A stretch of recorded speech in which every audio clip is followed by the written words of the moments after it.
on March 24, 1944, in the north compound of Stalag Luft III at Sagan.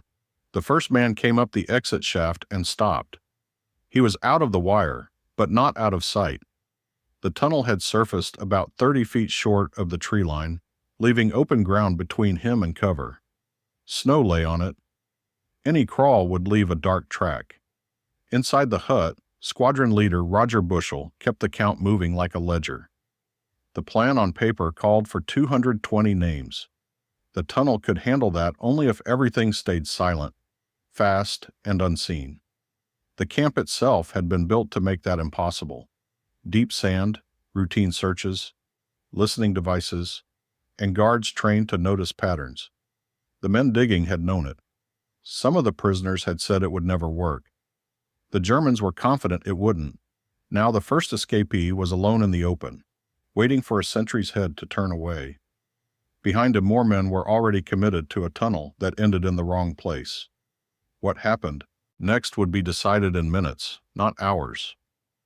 In early 1944, inside the north compound at Stalag Luft III, the RAF officer most prisoners noticed last was the one shaping the only operation with a realistic end state.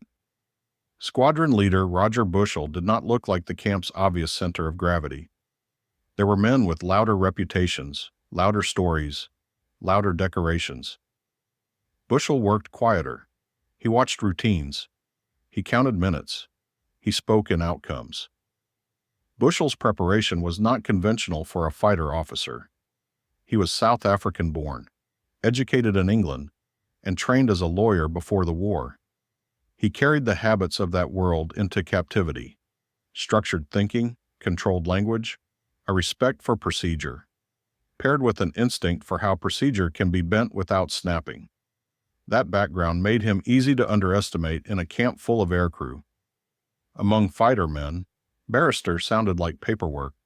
Some treated his early planning as administrative noise, another committee, another clipboard, another way to pass time. The ridicule was rarely open.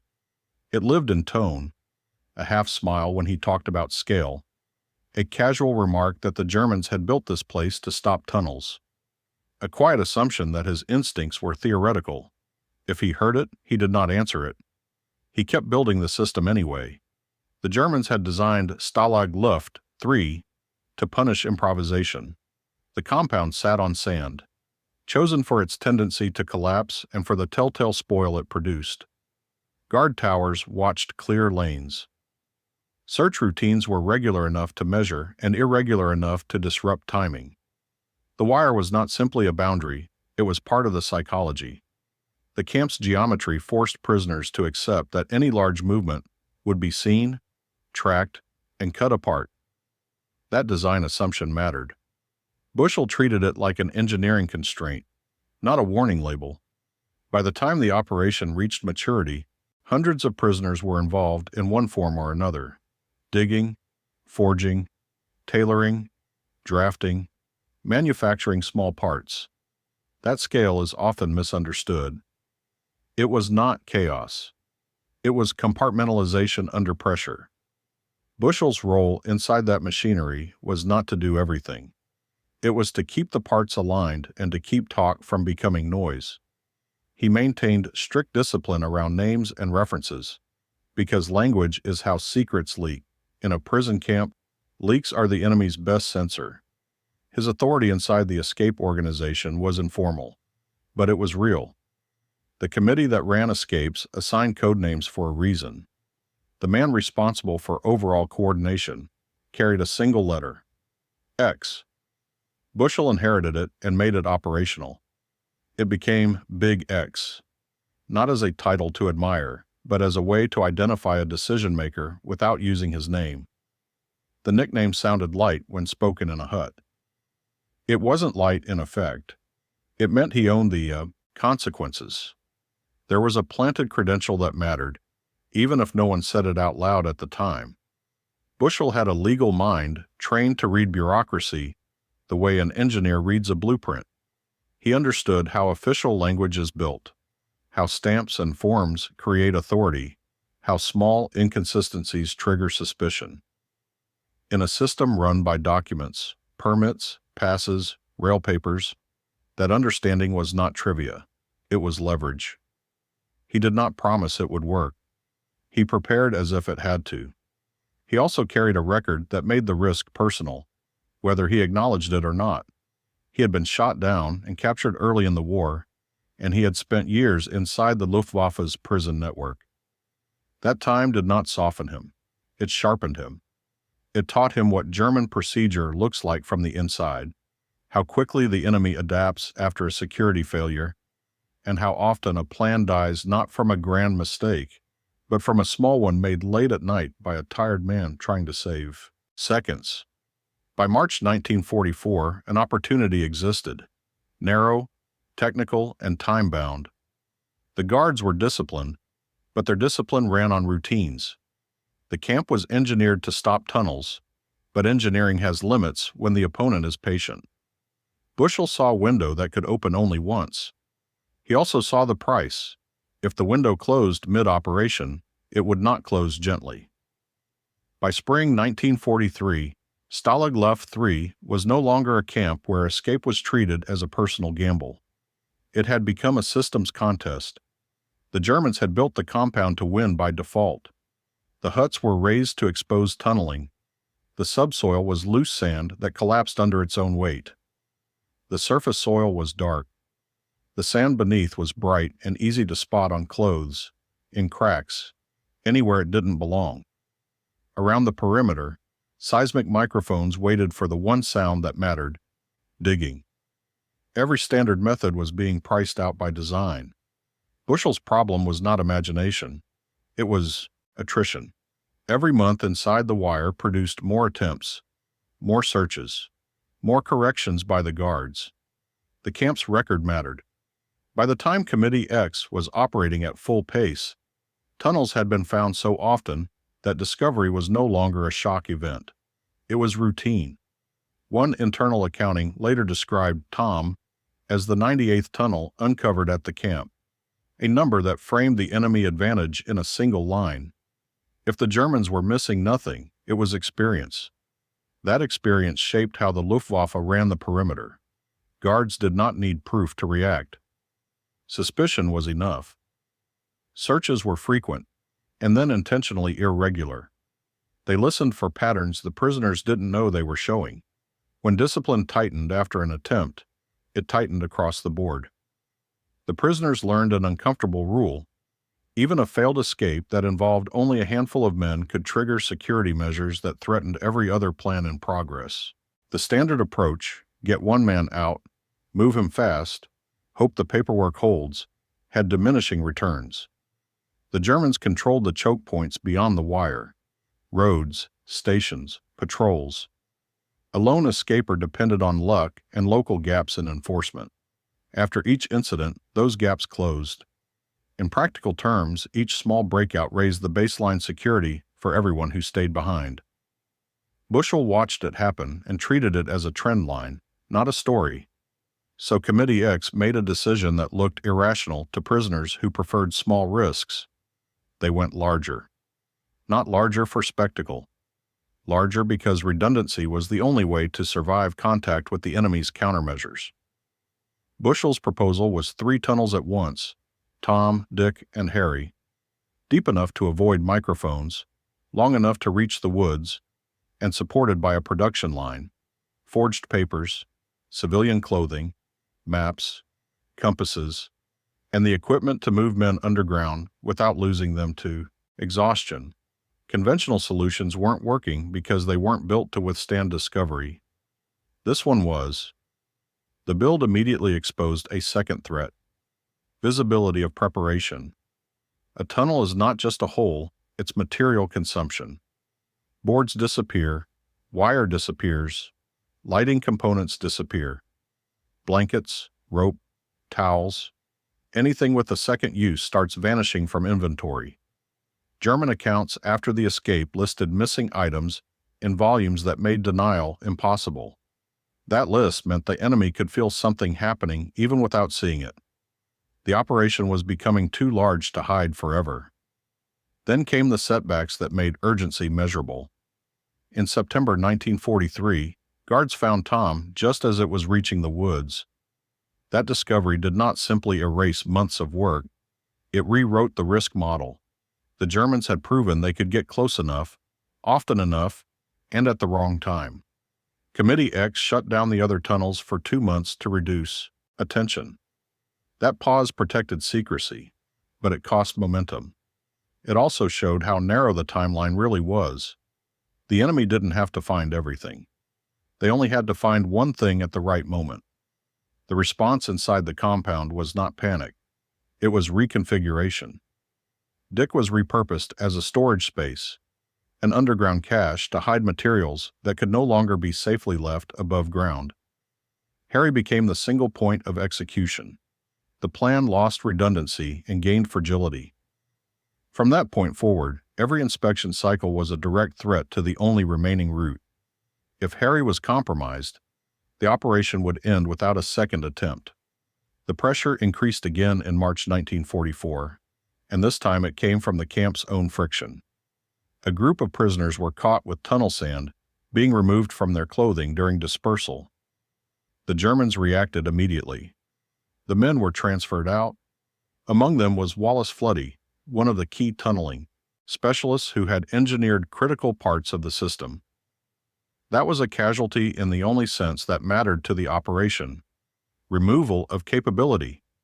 The tunnel could still function, but the margin for mistake tightened because the team was now missing one of its best problem solvers. By that stage, conventional solutions were failing for a third reason: time. Every extra week of digging increased the chance of random discovery. Every extra day increased the odds that key personnel would be moved, isolated, or monitored more closely. And the camp's design meant there was no safe way to accelerate. Digging faster produced more spoil. More spoil meant more dispersal. More dispersal meant more exposure. The enemy advantage wasn't only in guards and fences. It was in physics. This was where Bushell's role hardened into command pressure. Not pressure from speeches or morale, pressure from arithmetic. The plan's target, over 200 men, wasn't optimism. It was a calculation about impact versus risk. If the operation was going to draw the camp's full attention and the enemy's full response, it had to move enough men to justify the cost. But after Tom was lost and Floody was gone, the operation could not wait for perfect conditions. It could only wait for the least bad night. The problem no one could solve was now defined. One remaining tunnel, one exit that had to surface in the woods, and a camp that learned after every mistake. The window would not stay open. It would close when the Germans decided to dig, search, or listen in the right place. And when that happened, there would be no second route. In the spring of 1943, the North Compound's escape effort was still scattered. Small plans, small tunnels. Small risks that produced predictable outcomes. Bushell did not argue against those methods. He redirected them. He called the escape committee together and laid out a single, unified operation. 3 tunnels, run in parallel, built, deep enough to defeat the camp's listening measures, and supported by a manufacturing chain above ground. The objective was not one man slipping out. It was numbers. Over 200 if the tunnel held. The proposal landed with a specific kind of doubt. Not disbelief in tunneling, disbelief in scale. Stalag Luft III had been designed to punish scale. The Germans used seismic microphones and elevated huts to complicate digging and detection. The compound sat on sand that collapsed and exposed spoil. Guard towers had clean fields of view across open ground. The fence line was not just wire, it was geometry. Standard approaches failed here because the camp was engineered to make standard visible. Bushell's first isolated deployment was not a solo dash at the fence. It was a solitary assumption of responsibility. Once he took the role of X, he accepted a fixed condition. If the operation failed, it would not fail privately. A mass attempt would trigger a response across the camp system and beyond it. That meant his first test was internal.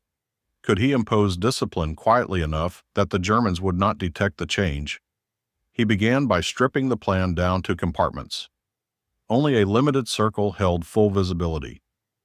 Others were assigned one function each: digging, timbering, forging, tailoring, mapping, tools, disposal. Each function had its own security rules, because the Germans did not need to know everything. They only needed one man to talk too widely, one guard to notice a new routine, one search team to find a single defect. The camp rewarded small errors. Bushell designed the operation to reduce them. The environment imposed immediate pressure. In late spring, nights shortened. More daylight meant less time for movement and less time to move men out of rooms during searches without producing patterns.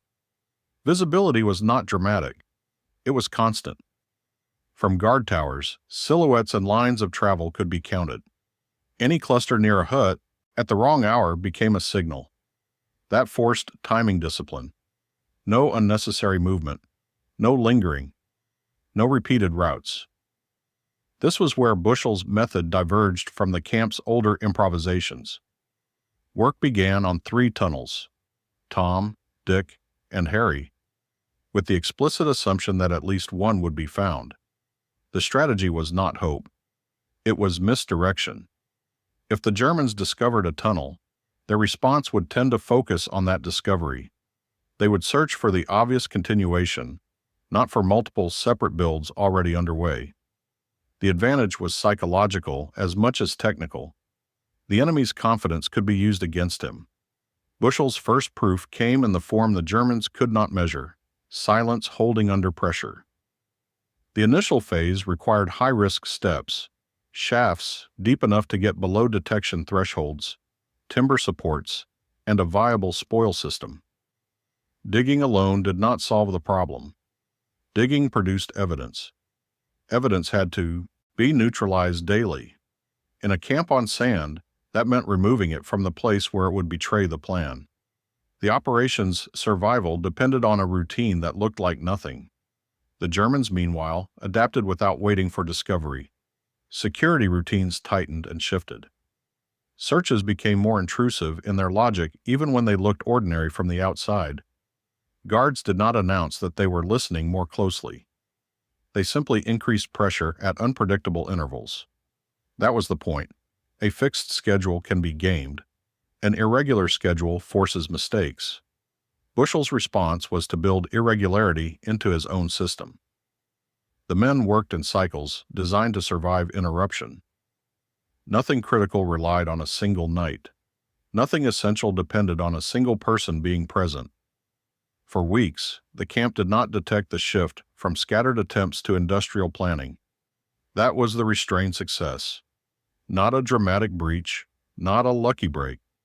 A sustained absence of compromise while a large operation was quietly taking shape under direct German surveillance. It validated the central premise. The camp's design could be managed if the prisoners managed themselves better than the camp expected. By late summer 1943, Tom had progressed far enough to confirm the technical approach. The shaft depth and the methods held long enough to put real distance under the wire. In a system built to collapse tunnels, the tunnel existed. It was being used. It was being extended. And it had not been found. That was Bushell's first operational proof. It did not mean the plan would succeed. It meant the plan could survive contact with the camp. But proof carried a cost. The longer the operation remained active, the more material moved, the more human behavior had to be controlled, and the more likely it became that German routines would intersect with the one hidden point that mattered. In this environment, success increased exposure.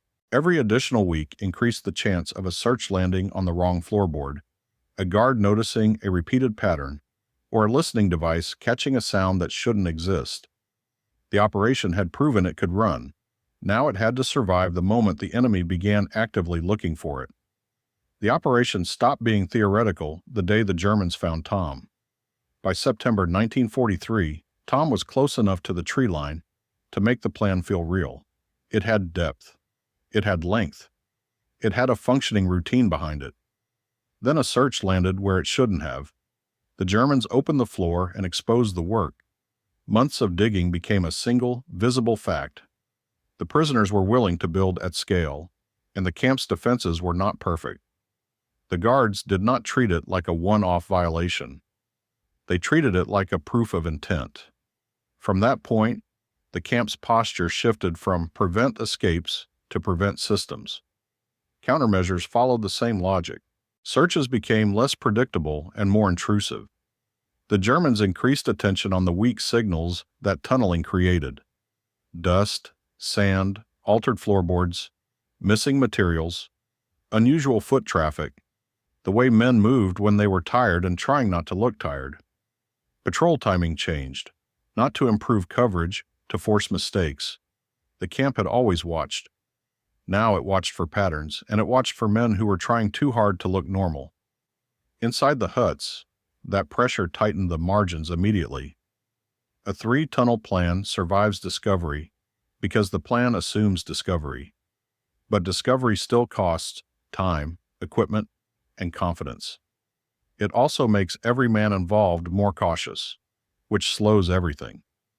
Slowness creates exposure. Exposure creates discovery. That loop is what the Germans relied on. Bushell did not respond with speed. He responded with a decision. He ordered a stand down. For roughly 2 months, digging activity reduced or stopped across the main effort. It wasn't an emotional pause, it was a tactical reset. The goal was to let the camp's suspicion decay, to let the guards believe they had broken the organization's back, to stop feeding them fresh anomalies. It cost momentum and it cost morale, but it bought time in the only currency that mattered, reduced attention at the perimeter. The prisoners who wanted action saw it as lost time. The Germans saw it as containment. Bushell treated it as an opportunity to redesign the system under pressure. When work resumed, it resumed with fewer options. Dick was converted from escape route to infrastructure, an underground storage space for critical materials that could no longer be safely held above ground. That choice signaled a larger shift. The plan was no longer 3 tunnels to guarantee success. It was 1 tunnel to carry the whole operation, and 1 hidden space to protect what keeps it alive. That tunnel was Harry. The moment Harry became the primary route, the operation became fragile, not because the prisoners lacked skill, but because redundancy had been removed. With 1 tunnel, a single mistake could end the entire effort. A wrong board lifted during inspection, a guard stepping on a soft spot, a search rod striking timber at the wrong angle. Any one of those events would not just delay the plan, it would terminate it. The Germans adapted again, not by guessing Harry's exact location, but by tightening the general net. They increased the cost of concealment. Spoil dispersal became riskier, as guards watched clothing and movement more closely. Forgery work became riskier, as searches targeted paper, ink, and hidden templates. Tailoring became riskier because civilian clothing was hard to justify in a camp that had just uncovered a major tunnel. Every support function now carried its own detection risk, and every detection risk was now tied to a single point of failure under Hut 104. This is where the contest shifted from craftsmanship to decision-making.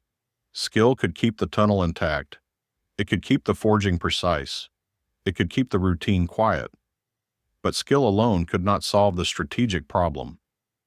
The longer the prisoners stayed in build mode, the more likely the Germans were to intersect with the one hidden route by sheer probability.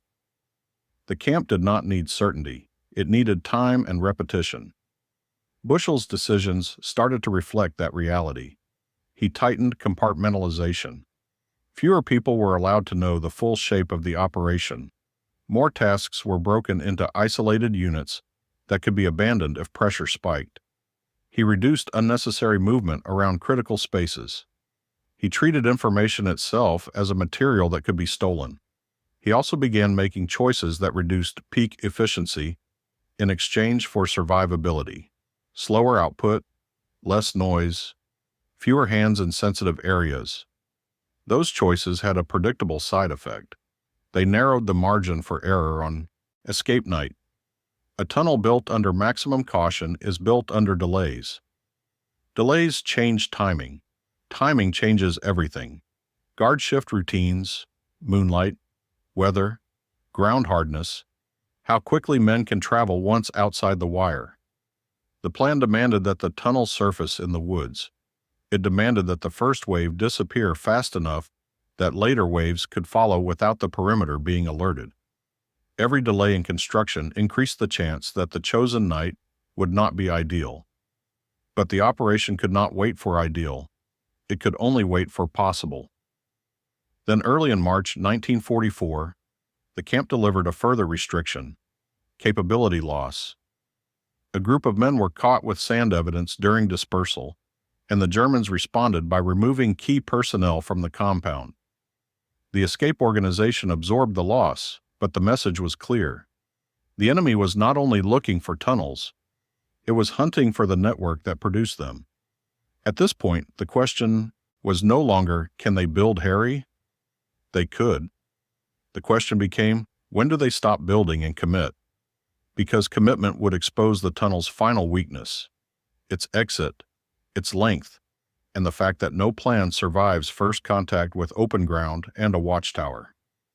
Bushell's advantage was that he understood this before the rest of the camp did.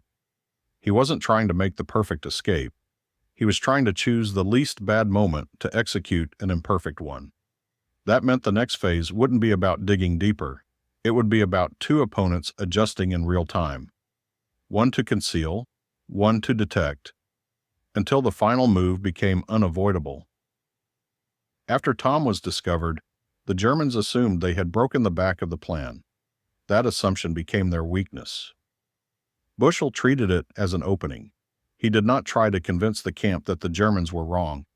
He simply moved the operation into a phase where German certainty could be used as cover. The setup was blunt. The North compound now had one viable route: Harry, starting in Hut 104, and a guard force that had begun hunting the network, not just the hole. Bushell's response shifted from craftsmanship to control. He enforced language discipline so tightly that even saying the word tunnel became a violation, not as theater, as counterintelligence. Loose words were now a direct threat to the only remaining exit. The tension came from what the Germans learned to watch. They stopped waiting for dramatic signs and started tracking small ones: men returning to huts too quickly, boots that carried yellow sand where yellow sand should not be, laundry patterns, missing boards, altered stove positions, tools that migrated. The camp's defenses were not only fences and towers anymore. They were routine inspections designed to make tired men reveal themselves. That forced bait tactics that looked boring from the outside. Dick, the second tunnel, was deliberately retained, but not as an escape route. When camp expansion made Dick's projected exit useless, it was converted into something more valuable: a hidden store and workshop. It became a place to hide supplies, soil, and work that could no longer survive above ground. If German searches intensified, the operation could shed surface evidence quickly. The tunnel network stopped being only a road out. It became a shield. Misdirection followed the same logic. Hundreds of prisoners kept up normal-looking routines that were designed to confuse observation. Small movements, staggered timings, harmless errands that masked the traffic required by a large build. The key was to avoid creating one suspicious route the guards could map. Instead, the compound produced many small signals that meant nothing alone. The Germans were watching hard, but they were watching noise. The most exposed vulnerability was soil. Harry was deep and long. That meant spoil, tons of it. The prisoners solved disposal the way they solved everything else, with repetition and concealment. Men carried soil in improvised bags and released it gradually while walking, turning the act into background motion. Others used gardens and routine work areas as cover for dispersal. Each day's survival depended on the soil not forming a pattern the guards could recognize. A single visible trail would not be a clue. It would be a coordinate. Timing pressure tightened as the tunnel lengthened. The deeper and longer Harry ran, the more it demanded ventilation and light. The prisoners stole wire, tied into the camp's electrical supply, and built systems to push air down a confined passage that was barely wide enough to crawl through. That solved suffocation, but it introduced a new risk. The project now depended on electricity that could draw attention if it failed, fluctuated, or forced unusual repairs. Even survival measures created signatures. The duel sharpened in the last stretch. Guards increased searches and shifted their schedule precisely because the prisoners were trying to predict it. That turned every work cycle into a calculation. Dig enough to keep progress, but not enough to force more soil movement than the compound could safely absorb. Pause when attention rose. Resume when attention softened. It wasn't a race against time in the heroic sense. It was a race against probability. The longer it went on, the more likely the Germans would step on the one wrong board in Hut 104. Mistakes had consequences that were immediate and institutional. If a man was caught with sand on his clothing, searches intensified for everyone. If materials were found missing, huts were torn apart. If a rumor moved too far, the entire compound paid for it in restrictions and transfers. In this phase, one person's lapse could collapse months of work. That reality changed behavior. It forced a discipline that did not require speeches. It required silence, compliance, and the acceptance that small comforts were now liabilities. This is where the hunter became the hunted, briefly and quietly. The Germans believed they were driving the tempo with inspections and microphones, but the prisoners were shaping what the Germans could see. Every day Harry remained undiscovered was a day the camp's security apparatus failed in place, while still consuming its own manpower to search, listen, and react. The guards were not chasing a tunnel anymore. They were chasing the absence of evidence, and that absence was being manufactured. By March 1944, the plan's headline promise was no longer theoretical. It was counted. It was written. Bushell's target was still 220 men, not because he believed in perfect conditions, but because the operation's size was the weapon. If they were going to trigger the full German response, they would do it on purpose, at scale, and on a timetable the prisoners chose. The only question left was whether the timetable would choose them first. By mid-March 1944, Harry was no longer an idea. It was a functioning route with a measurable endpoint. That was the moment most operations fail, when the build is nearly complete and impatience starts to replace discipline. Bushell treated that moment as a trap. The German system at Stalag Luft III did not rely on perfect detection. It relied on forcing the prisoners to reveal themselves by rushing. After Tom was found, the guards had tightened searches and shifted routines. But there was another pattern underneath the tightening. They expected the prisoners to react emotionally to pressure, to hurry before the next inspection, to gamble on a night that felt urgent. Bushell refused to rush. His decision was multi-step and conservative by design. It worked only if the prisoners could hold still while the enemy watched harder. Step 1 was timing discipline. No execution while the camp was hot. Every time searches intensified, he slowed activity rather than compensating with speed. The tunnel could be dug faster, but the camp could not absorb faster spoil disposal without patterns forming. In this environment, speed didn't create advantage. It created signatures. He accepted slower progress because it reduced detection probability. Step 2 was controlling the last visible indicators. As Harry neared completion, surface work had to look less active, not more. That meant fewer men moving near Hut 104, fewer helpful volunteers, fewer changes to routine. It meant tolerating inefficiency so the guards would have less to notice. The men who could not operate without talking were moved away from sensitive roles, not as punishment, as risk reduction. Step 3 was the use of decoys and storage to deny the Germans a clear picture. Dick, converted into a concealed cache, became the operation's pressure valve. If a search wave approached, critical materials could be cleared from the surface quickly. The Germans could tear apart a hut and still come up with nothing. That proved scale.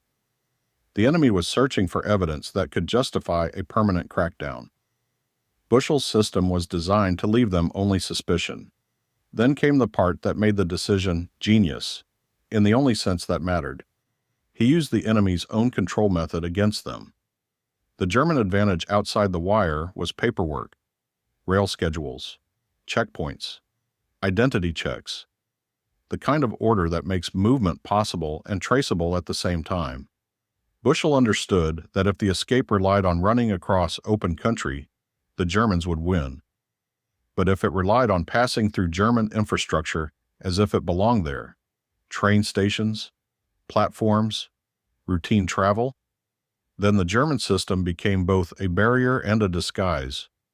That required restraint because it demanded preparation instead of drama. So step 4 was documentation and identity engineering. He pushed resources into forged papers that matched the standards the Germans used. Not one kind of document, but layers, travel permits, work papers, identity cards. Each package matched a specific plan and a specific man. It wasn't meant to defeat a determined investigator. It was meant to survive the first 2 seconds of a routine check, long enough to get past the gatekeeper and into motion again. Step 5 was routing and dispersion. A mass breakout is not a mass movement. The moment the first men left the tunnel, the group had to dissolve into small, controlled units with separate destinations and separate transport logic. That reduced the risk that one capture would unravel the rest. It also exploited the enemy's weakness. A large search force is powerful, but it needs a direction. 76 men moving in one column gives the enemy a direction. 76 men leaving in tens and pairs gives the enemy only noise. This is where Bushell recognized a second trap. Once the escape began, the camp would trigger immediate alarm procedures, head counts, lockdowns, dogs, roadblocks. Those measures would expand outward like a net. If the prisoners tried to outrun the net on foot, they would be forced into predictable routes. That predictability would become the Germans' aiming point. Bushell's answer was to make the routes unpredictable before the net deployed. That meant rail, not roads. It meant leaving the vicinity fast and clean.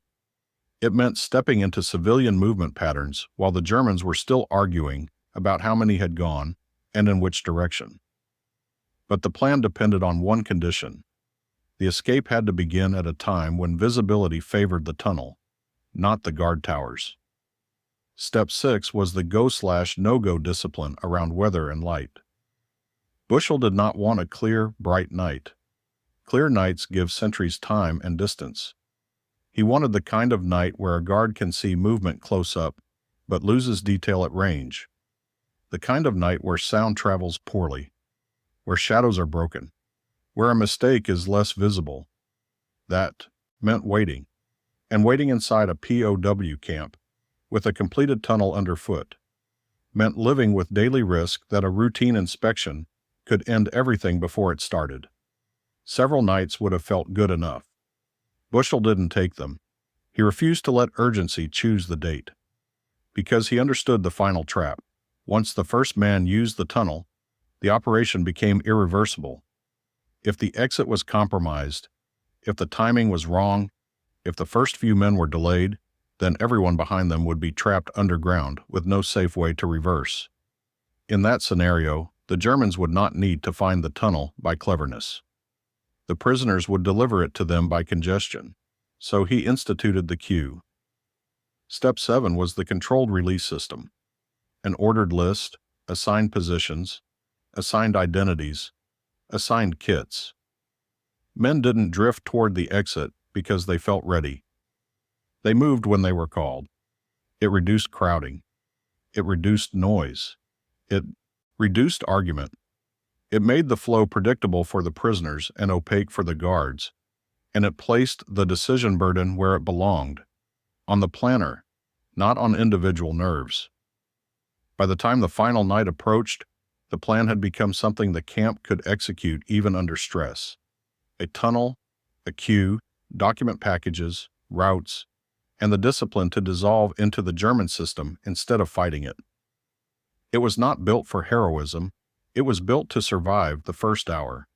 And now there was only one question left: whether Harry would surface exactly where it was supposed to, before the perimeter noticed the difference between routine and an operation in motion. At 10:00 p.m. on March 24th, 1944, the movement schedule began inside the North Compound. The surface looked normal. It had to. Inside Hut 104, the floor section lifted and the entry point reopened. There was no rehearsal left to run, only execution. One tunnel, one exit. No second route if the guards hit the right, bored with a probe. By 10:30 p.m., the first men were already committed to the crawl. Air was controlled by a fan system fed from camp power. Light came from a line that could not be allowed to flicker. Every meter forward consumed time and oxygen and silence. The queue moved by design, not by urgency. Each man carried a prepared identity and a route. If his documents failed, the entire plan shifted from escape to evasion. Shortly before 11 p.m., the first man reached the exit shaft and paused for the reason Bushell had feared from the beginning. The tunnel had surfaced about 10 meters short of the trees. The impossible part was now visible in open ground. The route out was no longer underground to cover. It was underground to exposure. The decision was made without debate. They continued. From that point, the operation's margin was governed by friction. The ground at the exit was hard with cold. The last section resisted. A delay at the mouth created a delay in the tunnel. A delay in the tunnel created congestion at the entry. Congestion created noise. Noise created discovery risk. There was no resource to buy back time except restraint. Slower movement, tighter spacing, fewer mistakes. Around 12:30 a.m., men were already losing minutes in the open gap to the woods. A sentry's glance became a timing gate. One man moved only when the tower was looking elsewhere. Another waited until a cloud line dimmed the ground. No one sprinted. Sprinting reads as signal. They moved like men trying not to be described. By 1 a.m., the pipeline was behind schedule. The original list had been built for hundreds. The tunnel was delivering tens. There was no backup system to increase throughput. The tunnel could not be widened. The exit could not be moved. The only variable left was how long to keep feeding men into a route that might be compromised at any moment. Before 2 a.m., the first hard consequence landed. A sentry sighted movement near the woods. A flare went up. Shots followed. The alarm did not fully detonate immediately, but it began. The camp's advantage, rapid procedure, started to wake up. The decision at the top became a containment decision. Continue long enough to get meaningful numbers out, but not long enough to trap dozens inside a tunnel once the compound sealed down. That balance is what competence looks like in captivity. It is not boldness. It is controlled loss. By 4:55 a.m., the tunnel was discovered. The entry point was located, the compound locked down. The count became official. 76 men had exited the wire, not the planned 220, but enough to force the response. At first light on 25th March, the German apparatus shifted from camp security to national search. Rail stations tightened. Identity checks multiplied. Patrols expanded across roads, towns, and border routes. Paper became a weapon. The same bureaucracy the escape plan intended to exploit now turned outward and began sorting men by accent, posture, and the smallest mismatch between a face and a document. Within days, the numbers collapsed. 73 were recaptured. 3 reached freedom. The German response to the breakout did not end at recapture. It escalated into policy. 50 of the escapees were executed after capture, including Bushell. The record did not present it as a battle. It presented it as an administrative outcome attached to a security breach. Inside the prisoner system, the status shift was subtle, but real. Procedures hardened, camps adjusted, guards became more technical, but so did the prisoners. The operation had proven that the camp could be penetrated by patience, discipline, and manufacturing disguised as routine. There was no triumph filed on paper, only the facts, the manpower diverted, and the quiet understanding that impossible had been tested and partially exceeded. If you were Bushell at 11 p.m., tunnel short of the trees, the schedule already slipping, and one alert away from shutdown, do you stop early to protect the tunnel or keep pushing men into the open and accept whatever the count becomes?